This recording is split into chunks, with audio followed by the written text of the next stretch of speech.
Salut tout le monde, je me présente, je m'appelle Kevin, j'ai 24 ans, j'habite à une cinquantaine de kilomètres de Paris. Je suis là aujourd'hui avec mon ami Moussa pour vous parler de OneCoin, One Life et vous expliquer notre expérience, comment est-ce qu'on peut vous expliquer ça et même pourquoi pas répondre à vos questions, nous contacter, on est des gens disponibles. Je vais laisser Moussa se présenter. Bonjour à tous, je m'appelle Moussa, j'ai 36 ans, j'habite à 20 km au nord de Paris. En fait aujourd'hui on est ensemble moi et Kevin pour vraiment un petit peu parler du sujet Winecoin un peu plus intelligemment que ce qu'on observe dans cet écosystème internet.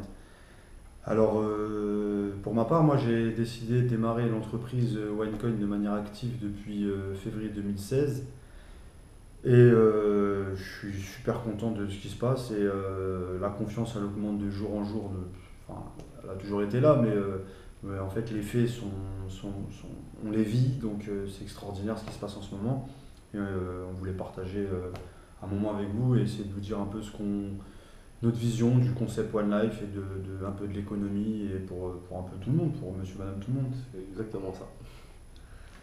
Et du coup, pour vous expliquer comment est-ce que pour nous c'est possible de comprendre OneCoin, je vais laisser Moussa vous expliquer la monnaie dette, qui je pense est la base de l'économie et qui est vraiment important à comprendre pour comprendre OneCoin. Ouais, effectivement, Kevin, en fait, moi, on va dire, la chance que j'avais, c'est que avant de rencontrer l'entreprise One Life, enfin, OneCoin, parce que quand j'ai découvert OneCoin, One Life n'existait même pas encore. Quand j'ai découvert OneCoin, en fait, les deux choses que moi je connaissais très bien, c'était la monnaie dette. Alors, je ne savais pas pourquoi je connaissais ça, mais je l'avais appris sur Internet. Le sujet m'intéressait je le connaissais de manière simple. La deuxième chose que je connaissais, mais là plus intimement parce que c'est lié à mon passé, c'est le marketing de réseau. Quand j'ai observé le marketing de réseau, j'ai vu les chiffres. Quand j'ai regardé vraiment là j'ai retravaillé ce que je connaissais déjà sur la monnaie dette. En fait, je me suis dit que c'était par là qu'il fallait rentrer dans le savoir de chez OneCoin. Parce qu'en fait, le mot crypto-monnaie, on va le laisser tomber. On va commencer parce que nous, on utilise déjà, je pense, dans le quotidien. Et ce qu'on utilise nous dans le quotidien, en fait, c'est l'argent euro. Ouais, ouais, ouais.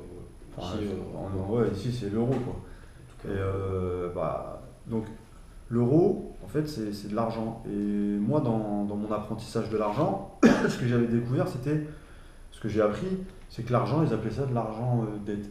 Est-ce que tu avais déjà entendu ça? L'argent, c'est de la dette?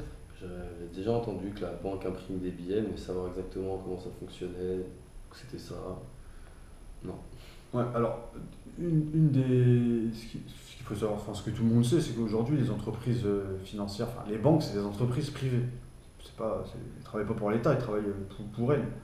Mais ça, c'est pas vraiment grave. Mais elles, en fait, ce qu'elles font, c'est qu'elles fabriquent de l'argent. Alors, dans certains sites sur Internet et tout, on voit des mecs, ouais, ils fabriquent de l'argent à partir de rien, patati patata. Puis après, t'as l'impression que tu peux y croire, quoi. À force de les regarder, tu te dis, mais c'est vrai, ils créent de l'argent à partir de rien. Parce que c'est devenu comme ça. C'est devenu, en fait, aujourd'hui, les banques, elles le disent, le ils appellent ça le assouplissement monétaire. C'est les termes financiers, hein. Moi, quand j'observais ça au début, j'étais choqué. Assouplissement monétaire. Ça veut dire que, pourtant, dans les statuts de la Banque centrale, ils avaient stipulé que ils n'avaient pas le droit d'imprimer de l'argent à partir de rien. Et aujourd'hui, en fait, c'est devenu comme ça. Ouais. Mais la base de l'argent, en fait, c'est pas ça. La base de l'argent, c'est de la confiance. C'est-à-dire qu'en fait, il faut remonter un peu dans comment ils ont fabriqué de l'argent pour comprendre comment une banque, elle crée de l'argent sur une certaine confiance. Et la banque, elle a le droit de créer de l'argent à partir du moment où enfin, un ménage ou une entreprise a envie de s'endetter. Donc on va dire, moi je suis la banque, toi tu es Kevin, comme là, et puis Kevin il veut 100 000 euros pour un projet immobilier. Donc il vient me voir moi, et moi la seule chose que j'observe, c'est que je regarde si Kevin il est en capacité de me rembourser les 100 000 euros. Si je vois que Kevin il peut me rembourser les 100 000 euros et mon bénéfice à moi, parce que je suis la banque de 20 000 euros, Je dis ok, Kevin a les capacités de rembourser. Donc comme Kevin il peut rembourser, ça c'est le deal entre la banque et monsieur, madame, tout le monde. Mais après, les banques aussi, elles ont une capacité de créer l'argent réel. Et en créant l'argent réel, en fait, elles ont le droit d'imprimer de l'argent. Elles ont le droit d'imprimer de l'argent. Donc en fait, quand les gens ils se sentent bien, ils vont à la banque, ils font des crédits. Les banques centrales, enfin les banques, elles ont le droit de créer de l'argent. Mais quand les gens en fait ils se sentent pas bien et que en fait il y a moins d'emplois comme on l'entend, je sais pas, j'ai l'impression qu'il y a plus de chômage que de. En fait, en tout cas, on vit une période où il y a plus de destruction d'emplois que de création d'emplois. Peut-être que demain il y aura un gisement d'emplois avec ce qu'ils nous disent, oui, les startups et tout, mais en tout cas aujourd'hui, les entreprises elles ferment plus vite. Donc on comprend que l'économie va mal, et quand l'économie va mal, en fait les banques elles créent moins d'argent dette, parce que les gens ils ont envie de moins s'endetter sur le futur. Et à partir du moment où les gens ils ont envie de moins s'endetter sur le futur, et ben sur le réel il y a des répercussions sur l'économie, sur nos billets à nous. C'est pour ça que on a des restrictions. Je sais pas, je crois que c'est 300 € en France. La dernière fois je suis parti au magasin par exemple à Castorama, c'était écrit pas plus de 300 €. En liquide. Ouais, je sais pas, moi Obligation ouais, avant je voyais des entrepreneurs, bah, ils avaient un peu de souplesse, tu vois, c'est même pas de l'arnaque, c'est de la souplesse. Ouais. Tu C'était quand même, tu vois. payer 2000 €, Ouais, 3000 € bah, en liquide dans un magasin. Maintenant c'est terminé ça. Terminé. Donc en fait on a encouragé là-dedans, mais surtout c'est pour en revenir, tu vois, c'est avant de parler de crypto-monnaie et tout, c'est vraiment l'argent dette. Une fois qu'on comprend que l'argent, bah, c'est créé par rapport, on va dire, au moral des gens, sur comment ils ont envie de s'endetter sur le futur, à partir de là, en fait, on commence le sujet par le bon bout. Parce que OneCoin, c'est de l'éducation financière, et il faut vraiment essayer de comprendre de manière. C'est presque schizophrène, hein, des fois, de comprendre l'argent. Hein. Des fois, il faut comprendre le yin, le yang, et voir le milieu. Parce que tout le monde raconte ci et ça sur. Tout le monde, en fait, veut gagner sa vie. Donc, en fait, tout le monde raconte ce qui lui rapporte de l'argent. Mais la vérité sur la création de l'argent, c'est ça. L'argent, c'est de la dette. C'est parce que la population, elle se sent bien, donc on crée de l'argent. Si la population, elle se sent pas bien, on crée pas d'argent. Et c'est de là, en fait, qu'il faut commencer. Et après, par exemple, je pense que le sujet que, par exemple, il faudrait pour comprendre, c'est après, OneCoin, d'où ça sort. Une fois qu'on comprend que l'économie ça va pas très bien, là-dessus tout le monde est plus ou moins d'accord. Il y a des milliers de mecs sur YouTube qui vont dire demain ça va être Wall Street, 2008, tout le monde. Ok, moi je valide ça.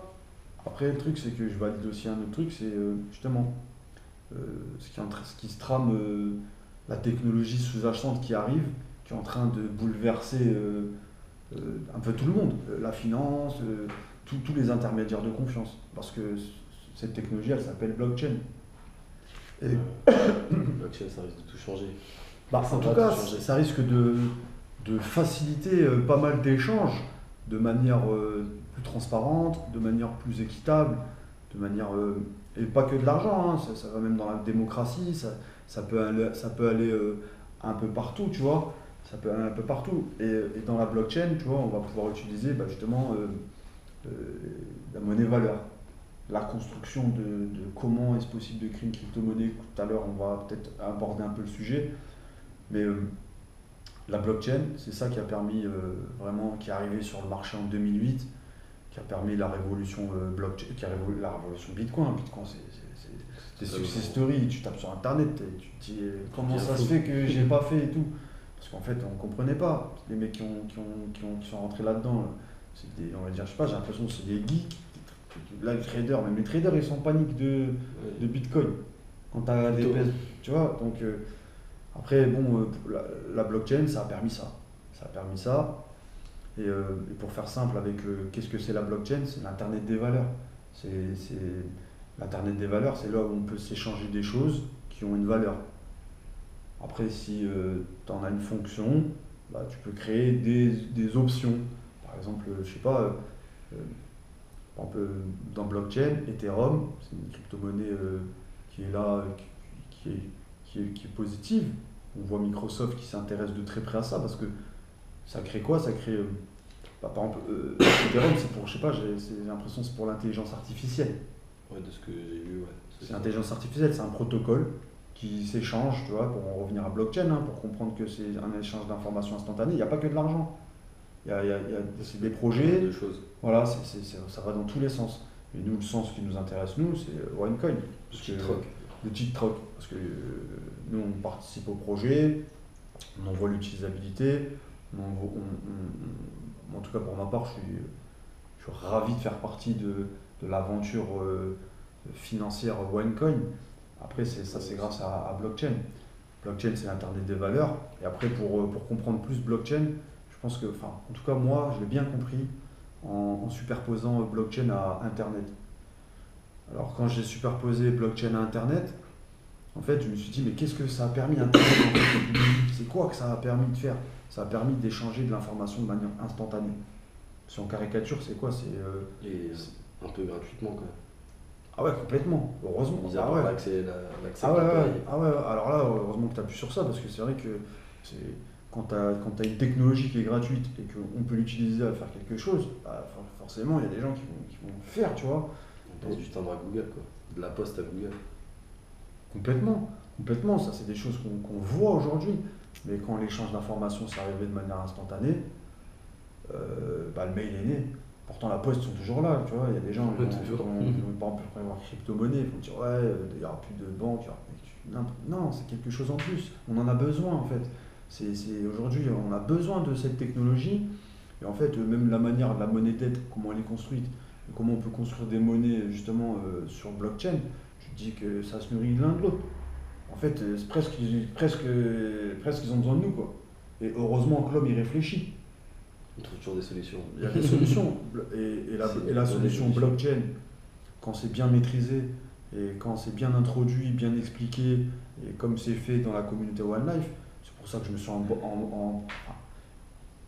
pour dire la vérité, c'est quand j'ai vu 1 milliard en 11 mois, j'ai vu 300 000 personnes en 4 mois, Ouais, les chiffres, ils parlent. bah, et ils proposaient que de l'éducation financière. Hein. Ils proposaient pas de la spéculation. Et ça au sein de l'écosystème blockchain. Et moi, quand j'ai découvert le concept, en fait, il y avait déjà tous les faits qui étaient enregistrés sur les liens officiels de l'entreprise, où il y a une audit de la blockchain. Parce qu'on parle du sujet blockchain. Et OneCoin, ils ont une audit. Et c'est la seule entreprise qui fait ça. Tous les mois, leur blockchain. Tous les mois, il y a une entreprise externe qui vient, qui regarde la blockchain OneCoin, qui valide, quoi, qui dit nous, les informations que l'entreprise nous donne sont cohérentes avec ce qu'ils produisent. Quoi. Donc à partir de ce moment-là, moi j'ai vu le sérieux de l'entreprise. Le projet, c'est pas de parler de spécule, du style oui, tu vas mettre 100 euros, tu vas faire 20% ou 1 milliard ou des chiffres qui ne veulent rien dire. Non, non. OneCoin, en fait, il s'adresse à des gens qui veulent réfléchir avec nous grâce à la technologie de la blockchain. Alors aujourd'hui, c'est vrai que c'est un peu plus simple de réfléchir avec nous. Hein. Ouais. Quand tu vois à l'échelle internationale les faits qui se sont cumulés, qui sont complètement astronomiques. Moi, je suis observateur à l'échelle internationale du mouvement marketing de réseau. C'est même les résultats, c'est jamais arrivé. C'est jamais arrivé dans l'histoire du marketing de réseau. Parce que les gens, bah, quand on leur explique ce que c'est de l'actif, du passif, qu'on mélange ça avec du marketing de réseau et la technologie blockchain, l'entreprise, elle s'est créée au fur et à mesure. Puis même juste pour rajouter, même ce qu'ils ont fait en marketing de réseau, c'est du jamais vu. Mais à côté de grands géants du numérique, c'est aussi du jamais vu. Ils ont quand même levé 1 milliard en 11 mois, alors que Yahoo, on est sur du 4 ans et Google du 5 ou 6 ans. Puis du 8 ans pour Microsoft, je crois. Qui sont aujourd'hui les leaders, les GAFAM, ça reste les gros leaders aujourd'hui numériques. Ouais, bah toi, en plus, c'est ton domaine, donc tu observes ça encore plus. Moi, par exemple, je vais donner. Il y a des mecs sur Internet qui t'expliquent le 21e siècle. Quand tu superposes ça, blockchain, 21e siècle, je sais même pas, j'ai pas envie de dire de nom parce que je sais même pas si j'ai le droit de le dire, mais parce qu'aujourd'hui on est observé comme jamais. Ouais, Et on a besoin de ça. Justement, on a besoin d'un message de vérité. Alors aujourd'hui, ceux qui vont écouter comment l'entreprise OneCoin elle a entrepris le fait de pouvoir commercialiser de manière industrielle, hein, c'est massif. Hein. la technologie blockchain et que nous on en trouve une utilisabilité qui est complètement gigantesque, le projet il est complètement, dans l'air du temps. En fait, je suis impatient d'utiliser ce qu'aujourd'hui il y a comme plateforme, par exemple comme Deal Checker. Deal Checker, Deal Checker, c'est un truc qui va permettre à ce que le coin il protège le consommateur. Ok. Le Deal Checker, c'est une boîte de publicité pour la crypto-monnaie OneCoin, tu vois, qui permet une rencontre. Déjà, ça, c'est l'utilisabilité, c'est gigantesque. Les chiffres ils sont hallucinants. L'entreprise, elle a presque du mal à enregistrer tout le monde.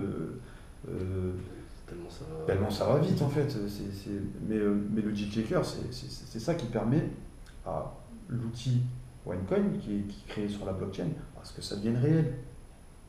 Parce que, par exemple, dans l'écosystème des crypto-monnaies, ok, ils ont fait voir que la technologie a été mature parce que l'échange troc fonctionne, mais ça a permis une spéculation gigantesque. Franchement, ceux qui ont maîtrisé ce flux d'argent qui a rentré comme ça, c'est des champions. Après, enfin, des champions. C'est des traders. Il n'y a pas que des. Franchement,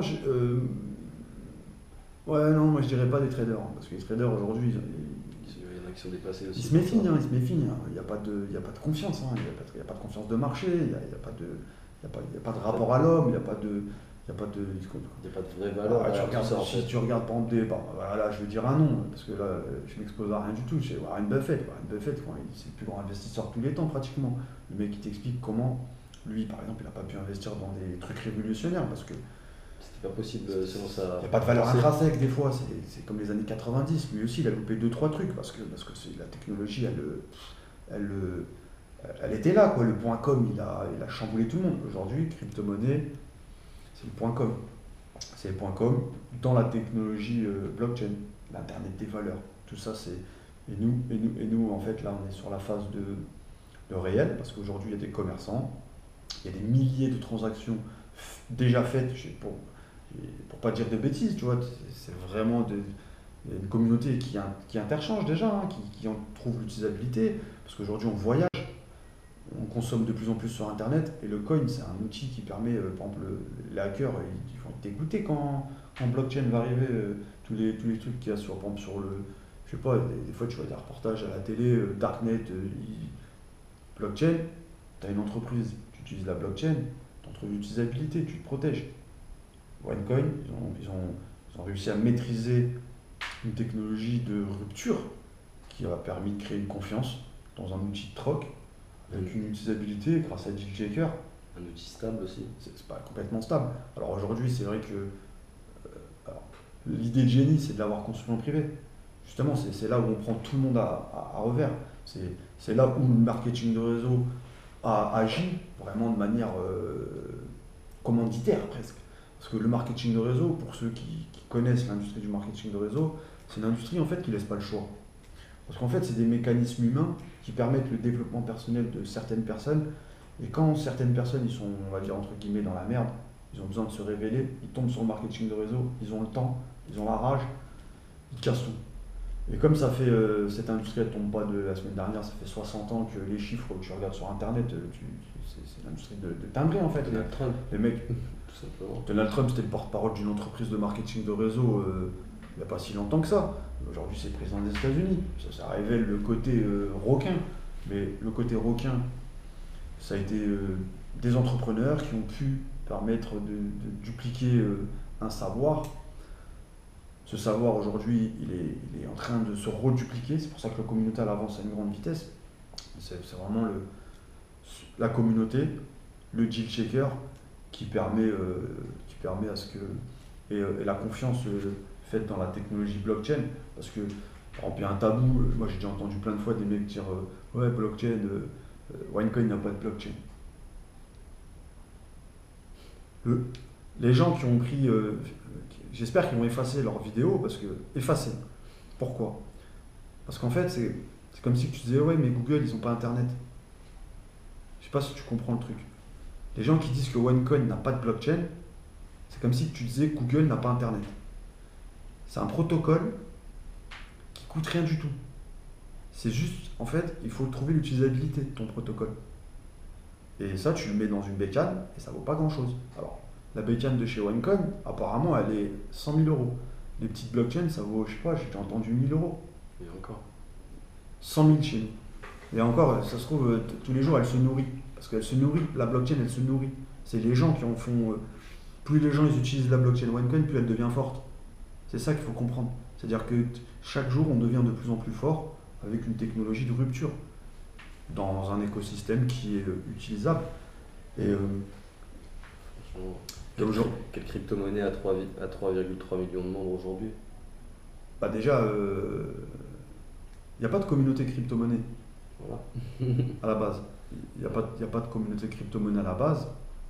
Et de toute manière, je pense que le sujet, on pourrait le développer encore plus profondément. Et je pense que c'est notre première vidéo ensemble qu'on On va verra diffuser ça. sur notre page. On a pris plaisir à faire une belle vidéo, je pense.